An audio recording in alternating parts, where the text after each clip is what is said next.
ఒక్క నిమిషం. Thank you sir. Sir, ఇవాళ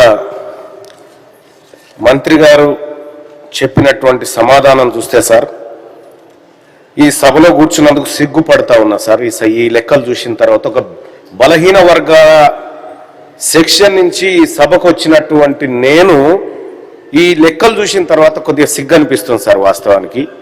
దాంతోపాటు ఇంకా ఇది నా సభనేనా, అసలు నా ప్రజలకు సంబంధించిన సభనేనా కాదా అనేటువంటిది అనిపిస్తూ ఉంది sir. I mean government sir. Sir, ఇక్కడ ఇప్పటిదాకా గౌరవ పెద్దలు బండా ప్రకాష్ గారు, ఆ తర్వాత మధుసూనాచారి గారు, ఎల్ఓపి గారు కూడా చాలా ఆవేదనతో కూడినటువంటి అంశం చెప్పారు సార్. ఈ 2 సంవత్సరాల్లో సార్, ఈ 2 సంవత్సరాల్లో ఈ ప్రభుత్వం చెప్పినటువంటి లెక్క అది కేవలం లెక్క కాదు సార్. దాంట్లో ఒక భయంకరమైన నిజం బయటపడ్డది సార్. ఇప్పుడు 2,02,298 మంది బీసీ పిల్లలకు స్కాలర్షిప్లు మేము ఇయ్యము, ఎగ్గబెడుతున్నామని చెప్పి ఈ ప్రశ్నలో సమాధానం సార్. 2,02,298 మంది బీసీ విద్యార్థులకు మేము స్కాలర్షిప్ ఎగ్గబెట్టినామని చెప్పి ఈ ప్రభుత్వం చెప్పింది సార్. ఈ ప్రభుత్వం చేసిన కథ. దానికి ఎట్లా అంటే sir, 2024 socio economic outlook page number 98లో 2,44,766 మంది బీసీ విద్యార్థులకు స్కాలర్షిప్లు ఇచ్చినామని చెప్పారు సార్. నిన్నిచ్చినటువంటి దాంట్లో సార్, బడ్జెట్ దాంట్లో 2026 socio economic outlook page number 254లో సార్ 42,468 మందికి స్కాలర్షిప్లు ఇచ్చినామని చెప్పారు సార్.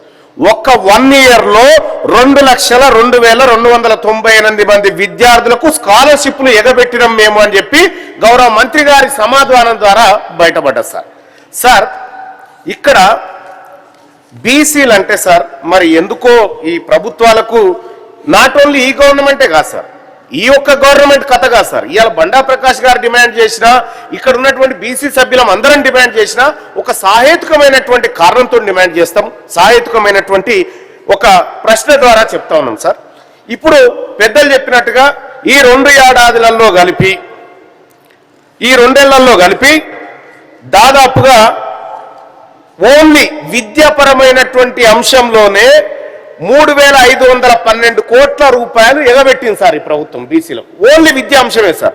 స్కాలర్షిప్ల విషయం సార్, పిల్లలు చదువుకునేటువంటి స్కాలర్షిప్ల విషయంలో పోస్ట్ మెట్రిక్ స్కాలర్షిప్లో సార్ 782 కోట్లు ఎగబెట్టింది ఈ 2 ఏళ్లలో.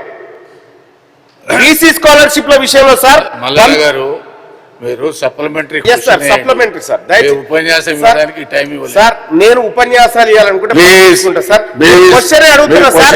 నా క్వశ్చన్ దీంట్లో ఉంది సార్. నేను ఇది కాకుండా వేరే అంశం మాట్లాడను సార్. నేను కేవలం ఇక్కడికే వస్తాను సార్. దయచేసి మీరు పెద్ద మనసు చేసుకొని బలహీన వర్గాల గురించి ఒక అవకాశం ఏంటి సార్. సార్, ఇక్కడ 2014-15లో సార్ మాకు ఎందుకు కావాలి, ఈ ప్రభుత్వం ఎందుకు చేయాలి, మా డిమాండ్ను కూడా తమరి ద్వారా పెడతాం సార్. 2014-15లో సార్ తెలంగాణ రాష్ట్రం వచ్చిన తర్వాత 1,316 కోట్లకు పెట్టిరు సార్ మాకు.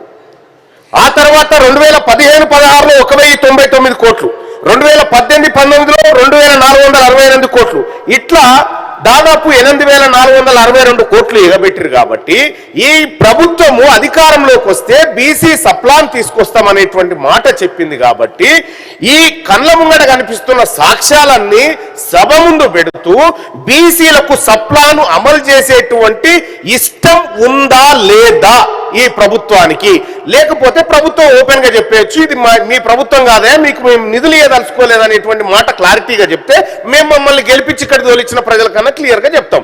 అయ్యా వాళ్ళు ఇయ్యనట్టునయ్యా, ఇవ్వడానికి సిద్ధంగా లేరనేటువంటి మాటలను చెప్తాం సార్. ఇక్కడ కళ్యాణ లక్ష్మి పైసలు సార్, పెళ్లి చేసుకునేటువంటి కళ్యాణ లక్ష్మి, ఈ తులం బంగారం దేవుడేరుగా ఉన్న పైసలు ఖర్చు పెట్టలేదు సార్.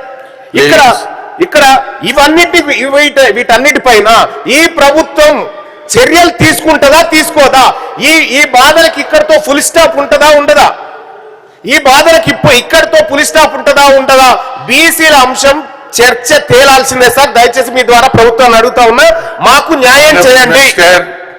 ఆనరబుల్ మినిస్టర్ పిలుస్తా అంటున్నా. అధ్యక్ష ఇన్ని సమాధానాలు ఎట్లా చెప్తాయో ఒకసారి ఆయన చెప్పని చెప్పిన తర్వాత మళ్ళీ మీకు టైం ఇస్తా. అధ్యక్ష